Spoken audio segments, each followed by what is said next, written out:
성치자님, 보통 그 조선시대 하면 머릿속에 딱 떠오르는 이미지가 하나씩 있으실 겁니다. 그 외에 빳빳하게 풀먹인 하얀 도포자락 착 입고 꼿꼿하게 앉아서 글 읽는 선비들 모습 있잖아요. 네네, 아주 고결하고 이상적인 풍경이죠. 사실 세속적인 이익이나 특히 그 돈이나 장사 같은 거랑은 완전히 거리가 멀어 보이는 그런 엘리트들의 상징적인 이미지잖아요. 맞아요. 뭔가 세상의 이치를 논하는 진짜 한 폭의 수묵화 같은 장면인데, 근데 오늘 저희가 파헤쳐볼 자료들을 쫙 펼쳐놓고 그 이면을 들여다보면요. 아주 짙고 비릿한 피냄새가 훅 끼쳐옵니다. 피냄새요? 아, 벌써부터 아주 강렬한데요? 네, 그 고상한 성균관 유생들이 공부할 때 그 엄청난 학업이랑 생황을 뒤에서 경제적으로 지탱해준 사람들이 과연 누구였을까요? 왕실? 아니면 뭐 국가의 탄탄한 재정? 놀랍게도 그 뒷바라지를 한 건 한양 한복판에서 피를 튀기면서 소고기를 팔던 노비들이었습니다. 우와, 성균관, 영육점, 그리고 노비. 이 세 가지가 한 문장에 묶인다는 것 자체가 좀 그 조선의 엄격한 신분제 사회에서는 상상하기 힘든 아주 이질적인 조합이네요. 그렇죠. 그래서 오늘 심층탐구에서 저희가 다뤄볼 주제가 바로 이 조선시대의 합법적 소고기 독점 판매점, 현방입니다. 현방이요? 네. 현방. 아주 흥미로운 주제입니다. 이게 그냥 한양에 정육점이 있었더라 뭐 이런 옛날 이야기가 아니거든요. 이 현방이라는 공간을 둘러싸고 국가 최고 사법기관, 성균관, 왕실 그리고 뒷골목 권력자들까지 다 얽혀서 벌인 아주 치열한 자본과 이권의 전쟁입니다. 아니 대체 왜 성균관에 정육점 운영권이 주어진 건가요? 이걸 이해하려면 먼저 당시 성균관의 좀 열악한 현실을 들여다봐야 하거든요. 성균관에는 전복이라고 불리는 소속 노비들이 진짜 수천 명이나 있었습니다. 수천 명이요? 그렇게나 많았어요? 네, 엄청난 규모죠. 이 노비들의 일상을 한번 상상해 보세요. 새벽같이 일어나서 우물에서 물 길어오고 장작 패고 청소하고. 근데 가장 중요한 건 유생들의 식사를 챙기는 거였거든요. 아, 밥을 해먹여야 하니까? 맞습니다. 기록을 보면 기본적으로 75인분, 많게는 200인분에 달하는 유생들의 밥과 반찬을 매일같이 노비들이 책임져야 했어요. 와, 수백 명의 그 한창 먹을 나이인 엘리트 대학생들 삼시세끼를 챙긴 거잖아요. 현대식 주방 기구도 없이 온전히 몸으로 때워서요. 네네. 근데 문제는 여기서 발생합니다. 조선이라는 국가가 이 수천 명의 노비들에게 제대로 된 월급이나 생계를 유지할 땅을 넉넉하게 주질 않았다는 거예요. 아니, 일은 그렇게 시키면서요. 그러니까요. 유생들 뒷바라지라는 노동력은 착취해야겠는데 막상 국고를 열어서 성균관 운영비를 대주기에는 항상 국가 재정이 쪼들었거든요. 어휴, 노동은 시키면서 월급은 안 준다. 그럼 이 노비들은 당장 뭐 먹고 살아요? 굶어 죽을 판이잖아요. 네, 그래서 조선 왕조가 짜낸 일종의 꼼수가 바로 독점 상업권을 주는 거였습니다. 수도 한양에서 합법적으로 소를 잡고 고기를 팔 수 있는 특권인 현방 운영권을 이 노비들한테 아예 넘겨버린 겁니다. 아, 장사해서 먹고 살라고요? 맞아요. 알아서 소고기 팔아서 돈 벌고 그 돈으로 너희들 생계도 유지하고 유생대 밥값도 대라 이런 식이었던 거죠. 잠깐만요, 청취자님. 이거 진짜 기가 막히지 않나요? 그러니까 하버드나 서울대 같은 최고 명문대학이 재정이 부족하니까 그 학교 청소 노동자들이나 식당 직원들한테 너희 월급은 못 주겠는데 대신 최고급 스테이크하우스 전국 독점 운영권을 줄게. 이렇게 한 거잖아요. 네, 거기서 돈 벌어서 학교 식당 운영비도 내고 월급도 알아서 챙겨라. 정확히 그 구조입니다. 이거는 국가가 줘야 할 국립대학의 재정 부담을 그 가장 밑바닥 계층인 노비들의 상업활동으로 떠넘긴 거거든요. 와, 완전 극단적인 국가적 아웃소싱이네요. 그렇죠. 완벽한 외주화입니다. 근데 이 현방제도가 시간이 지나면서 계속 변동을 겪어요. 숙종, 영조, 정조 시대를 거치면서 처음엔 한양에 48개나 있던 현방이 10개로 확 줄어들었다가 나중에는 한 21개에서 24개 정도로 정착을 하게 됩니다. 개수가 그렇게 막 널뛰기를 한 특별한 이유가 있나요? 이게 독점권이라는 게 겉보기엔 진짜 황금알을 낳는 거위 같잖아요. 근데 그걸 유지하는 비용이 진짜 어마어마했거든요. 아, 유지비요? 네, 그래서 파산하는 현방도 속출했고 또 국가 차원에서는 소 도축량이 너무 늘어나니까 이걸 통제하려고 개수를 강제로 조절한 결과이기도 하죠. 그렇군요. 아니 아무리 그래도 당시 한양 전체의 소고기 공급을 그 20여 개 정육점이 다 독점했다면 이 노비들 완전 떼돈을 버었을 것 같은데요. 그렇게 생각하기 쉽죠. 네, 양반들 부럽지 않게 떵떵거리고 살아야 상식 아닙니까? 세상에 공짜는 없고 조선 정부는 그렇게 호락호락하지 않았습니다. 현방 노비들이 독점권을 쥔 대가로 치러야 했던 게 바로 끔찍한 세금의 늪이었거든요. 아, 세금 폭탄이 있었군요. 네, 현방은 매월 한성부, 사원부, 그리고 형조에 거액의 세금을 바쳐야 했습니다.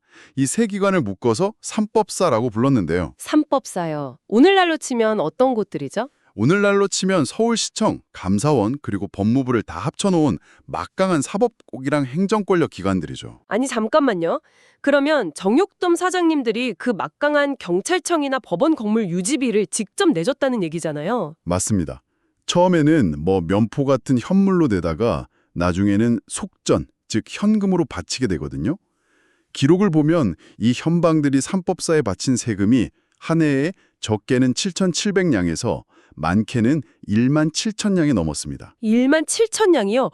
숫자로만 들으니까 감이 잘 안 오는데 이게 어느 정도 규모예요? 이게 당시 쌀 가치나 물가를 고려해 보면요. 현대 가치로 수십억에서 많게는 100억 단위를 훌쩍 넘는 엄청난 거액입니다. 와, 100억이요? 세상에. 근데 진짜 문제는 이 세금이 국가 금고로 들어가는 게 아니라 삼법사 관원들의 급여, 회식비, 관청 운영비 같은 일상적인 생명줄로 직접 쓰였다는 거예요. 아, 관청이 정육점 세금으로 굴러갔다는 거네요? 그렇죠.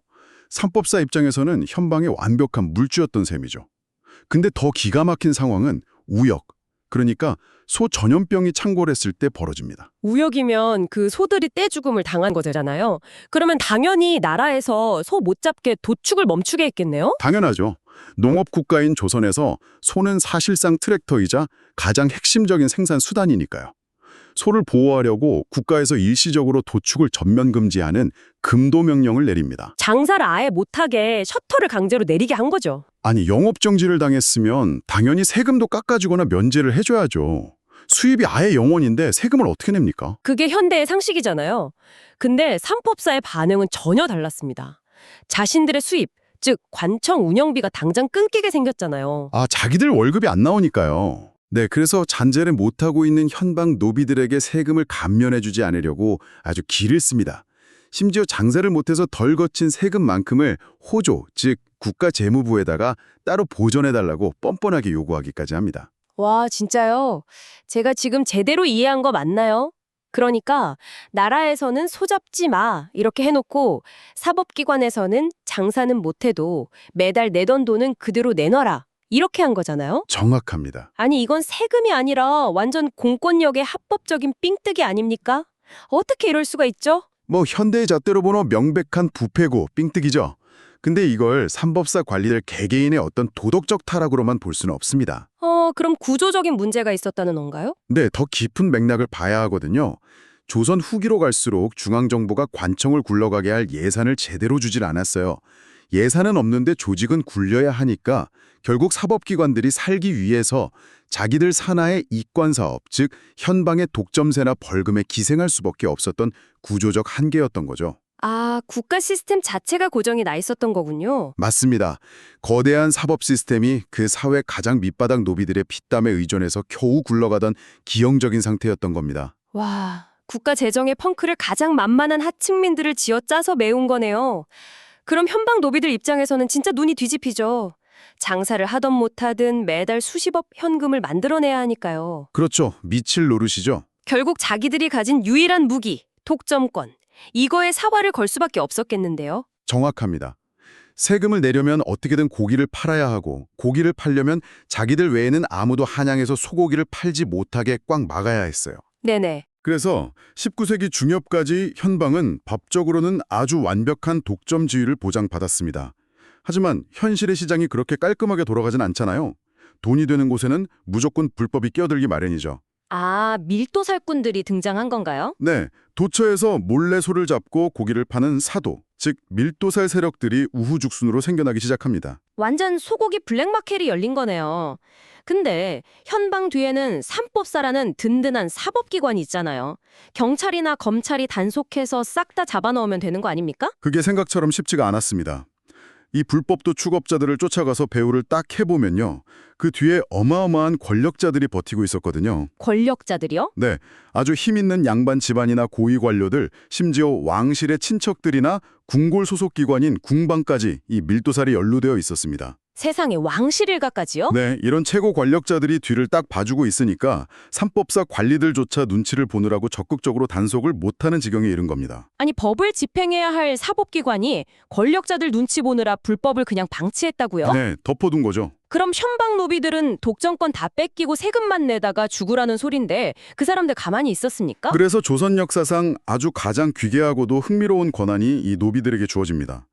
삼법사가 직접 단속을 못하니까 세금을 바치는 현방 노비들한테 난전관행이라는 칼자루를 직접 쥐어준 겁니다. 난전관행이요? 그게 구체적으로 어떤 권한인가요? 쉽게 말해서 불법으로 소를 잡는 현장을 현방 노비들이 직접 덮쳐서 적발하고 그 범인들을 체포해서 형조로 끌고 갈 수 있는 일종의 사법경찰권이었습니다. 잠깐만요, 청취자님.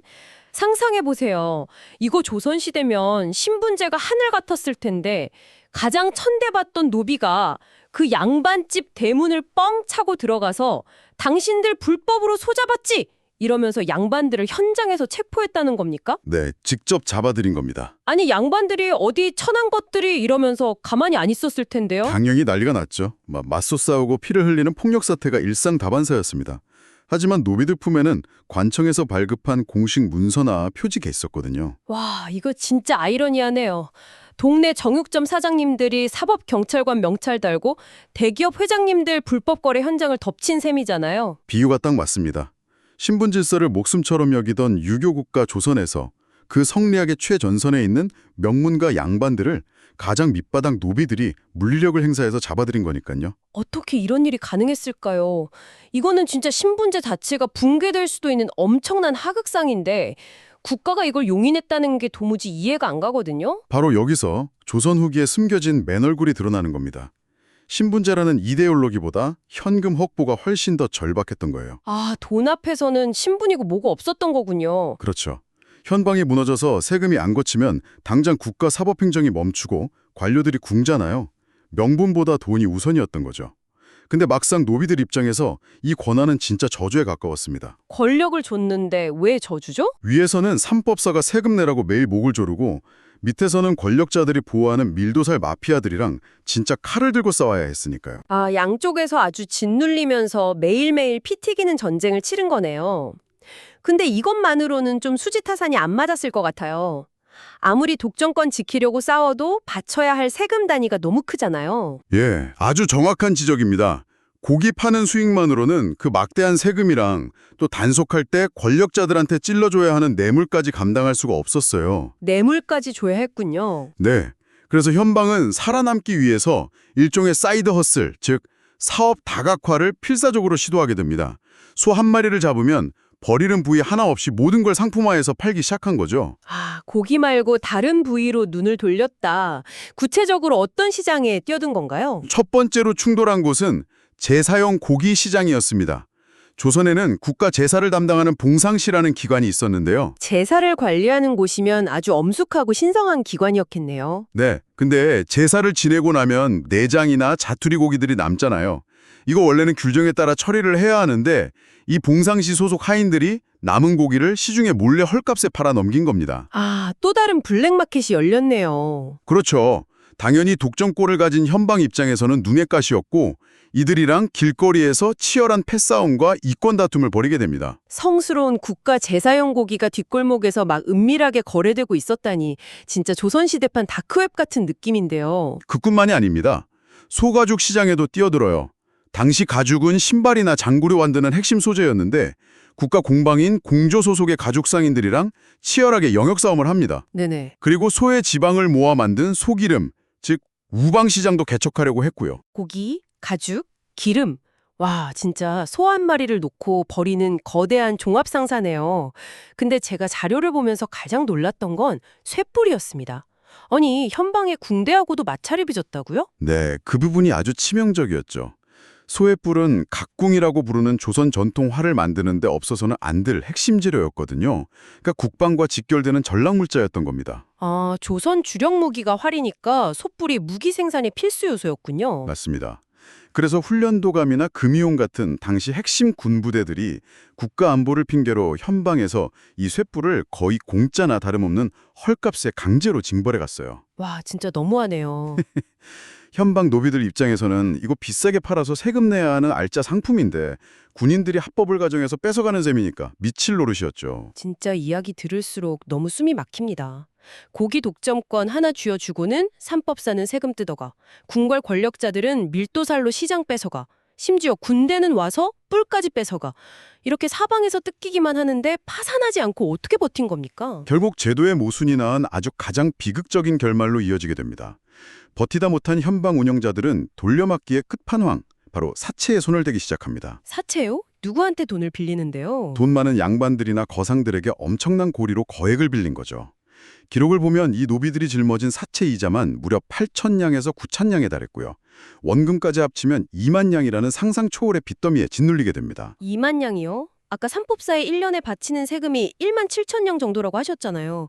진짜 배보다 배꼽이 더 큰 빚의 수렁이 빠진 거네요. 네. 근데 이 막대한 빚은 단순히 숫자만의 문제가 아니었습니다. 빚의 압박이 현방 내부, 즉 같은 노비 신분 안에서 끔찍한 계급 분화를 만들어내거든요. 같은 노비들끼리 계급이 나뉘었다고요? 네. 노비들 중에서도 돈이나 수완이 조금 있는 소수는 그 현방의 독점 운영권 문서를 담보로 잡고 동료 노비들에게 돈을 빌려주며 이자를 뜯어내는 고리대금 자본가로 변신합니다. 와, 반면에 빚을 갚지 못한 대다수의 가난한 노비들은 이들에게 고용돼서 푼돈을 받고 일하는 일용직 노동자로 전락하고 마는 거죠. 잠깐.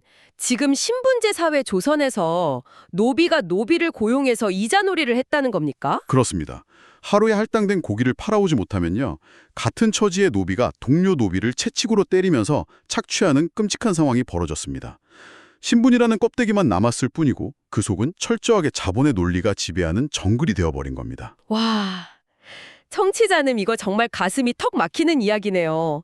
그 굳건한 신분제 안에서 그것도 가장 멸시받던 밑바닥 노비들 사이에서 돈이 사람의 계급을 나누고 노동을 소외시키는 이런 잔혹한 자본주의의 모습이 스스로 자라나고 있었다니요.